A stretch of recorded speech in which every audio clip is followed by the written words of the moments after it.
Welcome to The Explainer. Let's jump right in. I want you to picture a 6-year-old boy living right in the middle of the Great Depression.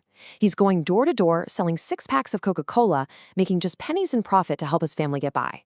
He is super introverted, basically terrified of talking to people, and spends his time hiding out in his dad's library. Well, fast forward a few decades, and that very same timid little kid is globally revered as the absolute god of the stock market. Today, we're unpacking the phenomenal evolution of Warren Buffett.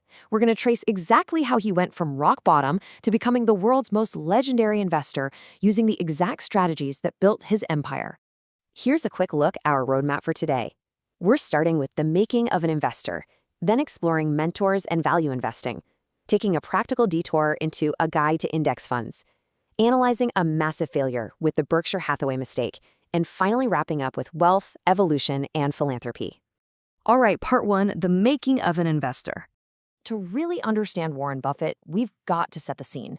He grew up during the Great Depression. His father lost his secure bank job, his mother was battling mental illness, and young Warren learned the harsh, absolute necessity of financial independence really early on.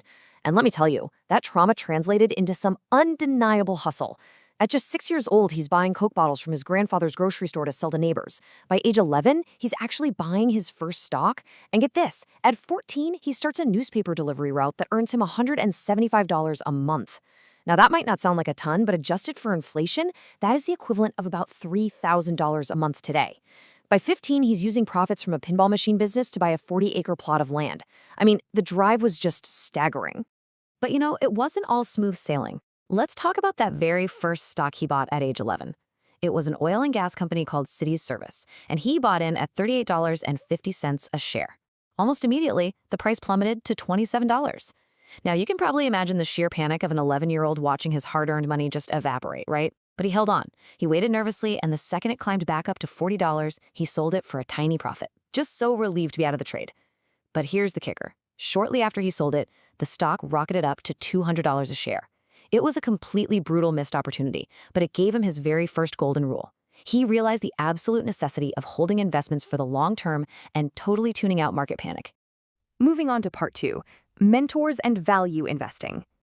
So after high school, Buffett actually wanted to skip college and jump straight into being a stockbroker, but his dad wasn't having it. Following a really serendipitous rejection from Harvard, Buffett ended up at Columbia Business School, where he studied under the legendary economist Benjamin Graham. Graham became his ultimate mentor, but over time their philosophies kind of diverged. See, Graham strictly cared about the cold hard numbers and the balance sheets, but Buffett started realizing that the quality of a company's management was just as crucial. In fact, against Graham's explicit warnings about the risk, Buffett once took 75% of his personal savings and just dumped it into a struggling company called Rockwood Chocolate. He was trusting his own gut instinct that the market would bounce back. He risked his money, he risked his mentor's respect, and he was totally right. The economy recovered in the 1950s, and Buffett walked away with a massive profit. When Graham eventually retired, a 25-year-old Warren Buffett moved back to Omaha and launched his very own investment partnership right out of his childhood bedroom. He was utilizing this quirky little method he learned from Graham, known as the cigar butt strategy. The whole idea was to find practically dead, failing companies that were trading way below their actual asset value. It's literally like finding a discarded cigar butt on the sidewalk. Sure, it's ugly, it's basically finished, but hey, there's still one last free puff of smoke left in it. Buffett would buy these ultra-cheap shares, wait for the market to correct them to their true liquidation value, take his profit, and then just get out. So how effective was this bedroom operation? Unbelievably effective. Between 1956 and 1968, Buffett generated an average annual return of 29.5% for his partners. To put that into perspective, standard bank deposits back then were giving you maybe 5 or 6%. Buffett was completely crushing traditional returns. Within 10 years, this kid operating out of his house was managing $44 million for his clients. Let's pivot slightly to part three, a guide to index funds. Now, seeing those massive returns makes everyone want to go out and pick individual cigar butts, right? But doing that requires full-time intensive research. For the everyday investor looking for steady growth without the constant stress, the real magic lies in index funds. Let's look at the Nifty 50 Index Fund as an example. It tracks the top 50 large-cap companies, meaning it covers about 49% of the market. Because these are massive, deeply established companies, your risk is generally lower, delivering a very solid historical 15-year return of 14%. On the flip side, you have the nifty Total Market Index, which exposes you to 750 stocks. That covers a whopping 96% of the market. You are definitely taking on higher risk with those smaller, more volatile companies, but it historically bumps that return up to 15.2%. Historically, it outperforms the top 50 alone.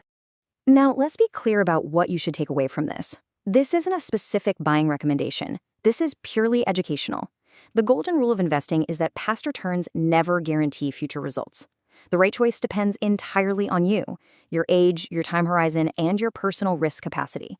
If you want lower risk and steady returns, you lean toward large caps. But if you have time on your side and can stomach a bit of a roller coaster, broader market exposure might be the way to go. It is all about knowing your own financial psychology. Which brings us to part 4, the Berkshire Hathaway mistake. Okay, if you think the world's greatest investor is somehow immune to emotional blunders, you are about to be very surprised. In 1962, Buffett started buying up shares of a failing textile company that perfectly fit that cigar butt strategy we talked about. The company's name? Berkshire Hathaway.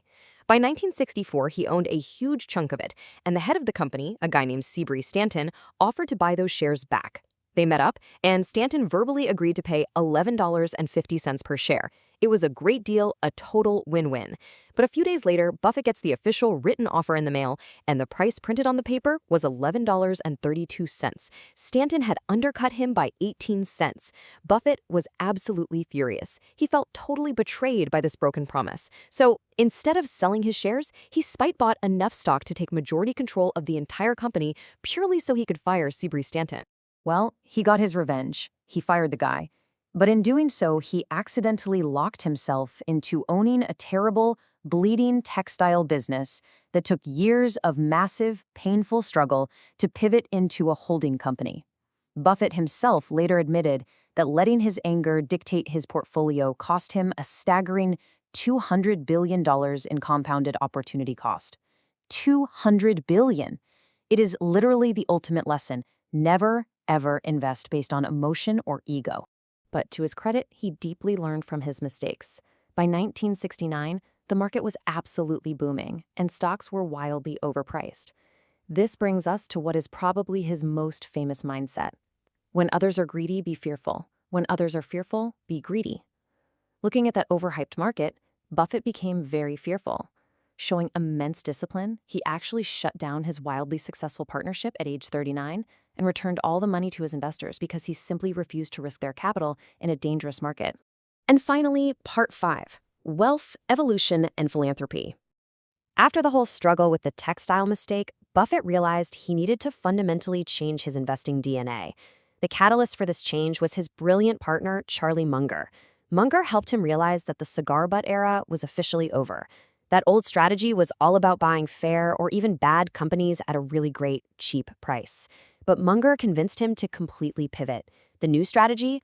Buy truly great companies with lasting competitive advantages at a fair price, and then just hold on to them forever. Stop digging around for dying businesses and start buying dominant brands. And honestly, nothing brings this narrative full circle quite like his next major move. Operating under this new mindset, Buffett looked for a brand that had dominated the market for a century, a company with an unshakable competitive edge. In 1989, he spent $1 billion to acquire 6.2% of Coca-Cola. Think about that for a second. The very same company whose bottles he used to peddle door to door as a terrified 6-year-old boy for pennies, he now owned a massive piece of as a billionaire.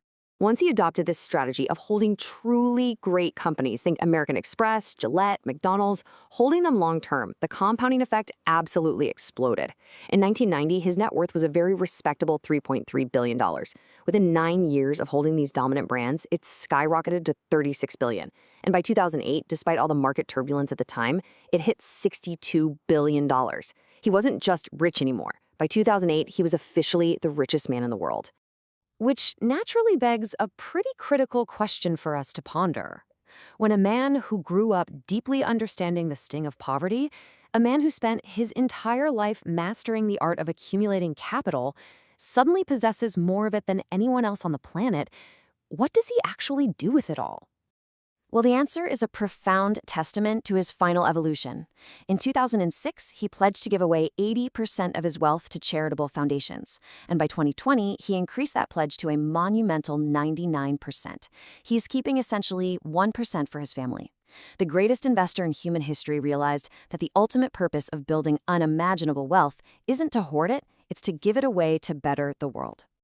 Which leaves us with one final provocative thought to take away from this explainer today. You've seen the timeline, you've seen the 18-cent mistakes, and you've seen the unbelievable, explosive power of steady, disciplined compounding over a lifetime. So, knowing the power of compounding, and I don't just mean with money, but with your skills, your habits, and your knowledge, what long-term vision are you investing in today? Take Buffett's lessons, find your great companies, find your discipline, and start compounding. Thanks for joining me on this journey, and I'll see you in the next explainer.